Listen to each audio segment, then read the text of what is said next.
മുബാറത്ത് അഗ്രിമെൻറ്റുമായി ബന്ധപ്പെട്ട് വന്നിട്ടുള്ള മറ്റൊരു സുപ്രധാനമായിട്ടുള്ള ഒരു കോടതി വിധി നമുക്ക് നോക്കാം. അതായത് മുബാറത്ത് അഗ്രിമെൻറ്റ് ഓക്കെ ആയി കഴിഞ്ഞതിന് ശേഷം, പാർട്ടികൾ തമ്മിൽ ഓക്കെ ആയതിനു ശേഷം അതിൻ്റെ പ്രൊസീജിയർ അവിടെ അവസാനിക്കുന്നില്ല.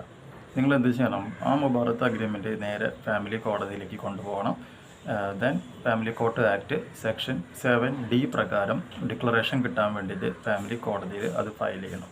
അതിനുശേഷം 1-2 സിറ്റിങ്ങിന് ശേഷം ഫാമിലി കോടതിയിൽ നിന്നും ഒരു ഡിക്ലറേഷൻ കിട്ടിയതിന് ശേഷം കേരള മാരേജ് ആക്ട് 2008 നിയമപ്രകാരം ഭർത്താവിൻ്റെ പേര്, അതുപോലെ തന്നെ ഭർത്താവാണെങ്കിൽ ഭർത്താവിൻ്റെ സ്ഥാനത്തു നിന്നും ഭാര്യയുടെ പേരും, ഭാര്യയാണെന്നുണ്ടെങ്കിൽ ഭർത്താവിൻ്റെ പേരും റിമൂവ് ചെയ്യണം എന്നുള്ളത് വളരെ ഇമ്പോർട്ടൻ്റ് ആണ്.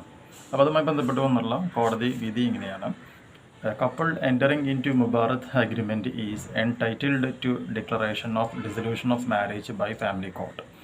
Second point പറയുന്നത്, the High Court has retreated that when the parties have entered into a Mubarak agreement and have decided to dissolve the marriage entered into between them by the said agreement, the family court is empowered to consider the application for divorce by mutual consent.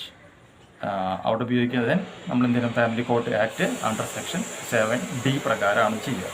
Then 2008 Kerala marriage registration act പ്രകാരം other കപ്പിളിൻ്റെ പേര് നമ്മൾ എന്ത് ചെയ്യണം?